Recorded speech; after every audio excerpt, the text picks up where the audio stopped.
my name is Jobby, and Michael Bay could go kiss his mother. The movie toys aren't bad.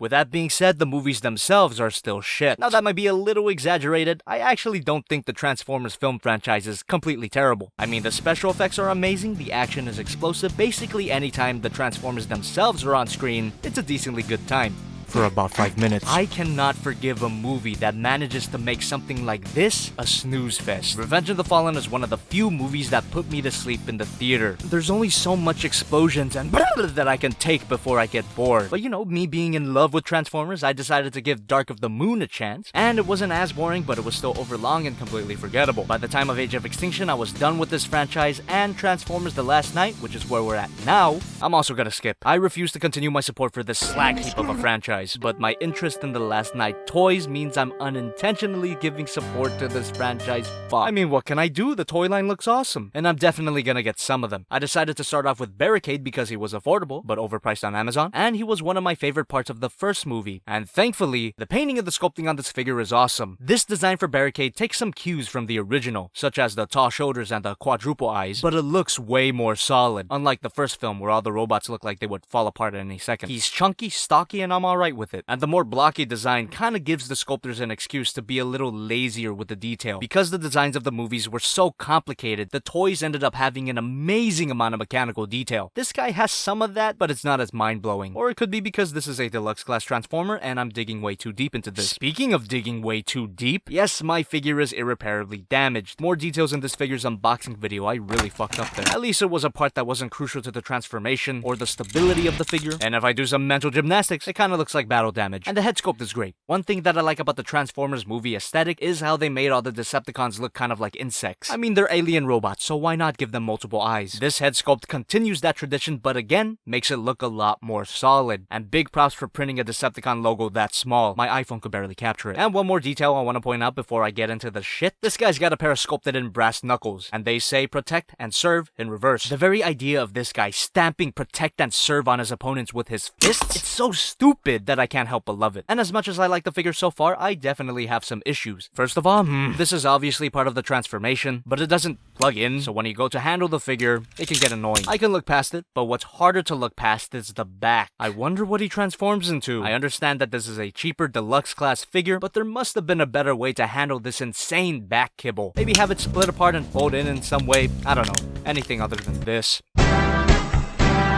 And like all deluxe class Transformers, this guy does not come with many accessories. You get a gun that plugs right into his hand, and that looks alright. And you get a nightstick that also plugs into his hand. And if you're not using any of the weapons, you could plug them into his thighs. And that is a beautiful way of weapon storage. I actually really love how they went all the way with the evil cop idea. This design choice gives Barricade so much more character beyond yelling about eBay usernames. And if you don't like his arm-mounted Gatling gun, which, why the hell not, it's fucking cool, you can remove it and store it on his kibble. And for no other reason at all besides it's my channel, let's talk about his ball joint at the head. Can't look up that far and look down that far. Rotation at the arm. Backward and forward movement, which is amazing. Arm moves out. Bicep swivel. Bend at the elbow. Wrist swivel, which is also amazing. And he's got no waist swivel. Why you got to blue bomb me like that? Ball joint at the hips, which allows for a kick. Can't move back that far. Beautiful spread. Swivel here. Bend at the knee. Up and down at the ankle. And that's it. Posability on this guy is perfectly decent. It's pretty much what you should expect when you get a deluxe class Transformer. The bare minimum of posability that allows you to get some decent poses. But credit where it's due. Wrist swivel,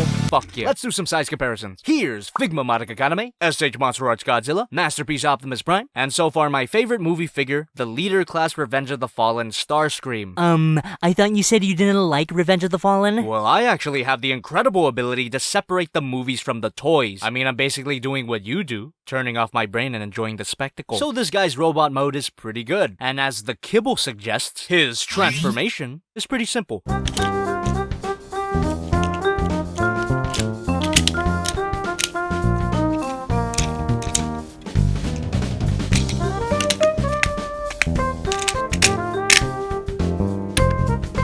And here we have the car mode. So instead of being a Mustang, he's now a car I don't know. I'm sure all you car enthusiasts will have fun in the comments. But whatever car it is, it's bulkier and more aggressive, which matches with his robot mode. The detailing here is great. The headlights are cleanly painted, the door handles are precisely sculpted, and he's even got a gas cap. And I'm glad they kept one of the coolest parts of Barricade's original design, which is this little quote here: to punish and enslave. A little corruption of to protect and serve. There's some kind of political statement buried in this sentence, but I'm not gonna get into that. The logos on the doors are printed well, and the windows are transparent to reveal nothing. The car mode is very cohesive until you flip them over. And as Transformers fans, we gotta be honest with ourselves. This shouldn't be an issue at this point. I mean, you're never gonna display the vehicle mode on its side, so, you know, fuck it. But if it really bothered you, you might be able to turn his head around.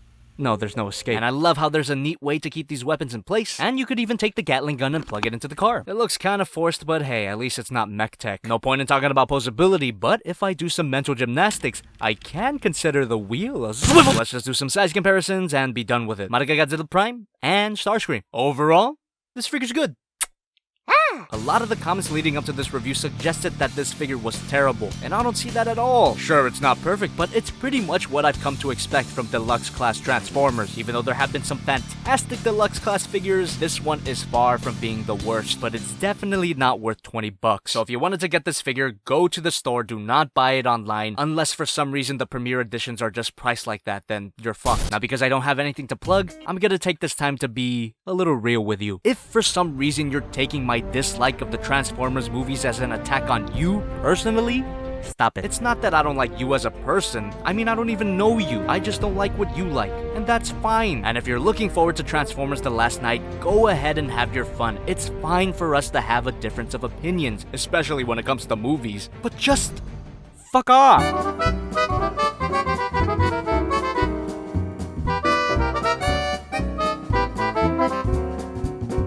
I hope you're not tired of Transformers because we're not done yet.